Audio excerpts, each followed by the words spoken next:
3 a.m. The second broke out about 2 hours later on Arcadia Terrace. So as you could see from their news clip, well, that happened at that house right there. Right kitty corner from me across the alley. Abandoned, of course, thankfully. No injuries for anyone. You could see two other ones as well as that one. Sadly, arson's a really big thing in my neighborhood. I'll tell you a few more. Just down a few blocks that way, a few years ago, that one actually had 3 homicides in it. 3 or 4. I made a video on that. Sadly, that happened. A few blocks that way, not including the ones that happened also, this one I just pointed to you on the news clip. This here empty field here, well, empty plot of land, that used to have a house there. That was burned on fire by an arsonist. And sadly, it happens way too often around here. Don't know why, but it does.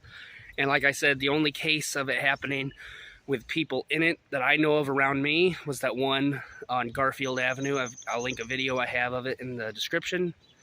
But oh yeah, and I've got a story to tell you. And so as you can see in the title, coincidentally, the house that my sister used to live in was right behind me in that house.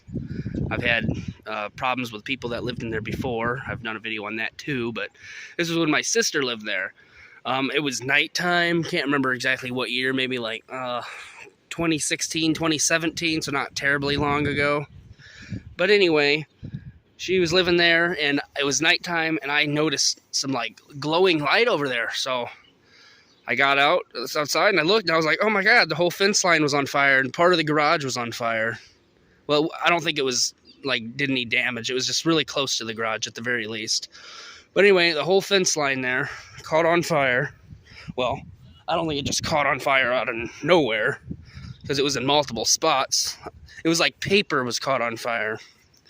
So we had called the fire department, police, and all that, and we just believed it. They thought, and we thought, it may have just been some like dumb kids lighting shit on fire. But yeah, that happened like right along this fence line here. But thankfully, no damage happened, and everyone was all right. But it's still wild. And then, what do you know? House right next to it catches on fire.